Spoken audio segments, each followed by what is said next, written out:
Tout commence ici. Les fruits de l'eau-de-vie de la distillerie du Sonneur, aujourd'hui médaillée d'or, prennent racine sur ce terrain. Alors là, on a 5 hectares de vergers. On a agroforesterie et agriculture biologique.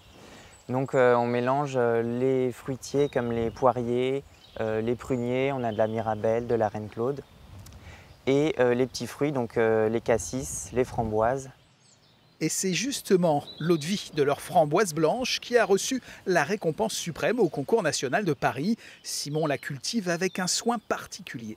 On n'arrose pas les framboises parce que ça ne nous intéresse pas d'avoir des fruits qui soient gros et juteux. Nous, on veut concentrer les arômes. Cueillies bien mûres et pépinées pour ne conserver que la chair, elles vont chauffer ensuite dans cet alambic à colonne, une macération d'où vont s'échapper les vapeurs d'alcool. S'égoutte alors un distillat à 80 degrés. Ce distillat, on va venir le faire vieillir au moins 1 mois dans une amphore ou dans une dame Jeanne. Et puis ensuite, on va venir le baisser en degrés au degré d'alcool désiré.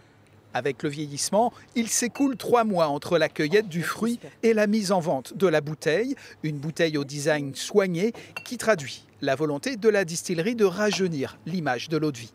On a cherché à avoir ce détail fin et graphique aussi, puisque l'idée c'était de pouvoir montrer que ça soit quelque chose de délicat, l'eau-de-vie, et c'est pas forcément quelque chose de brut de décoffrage comme on peut en avoir l'idée ou l'impression.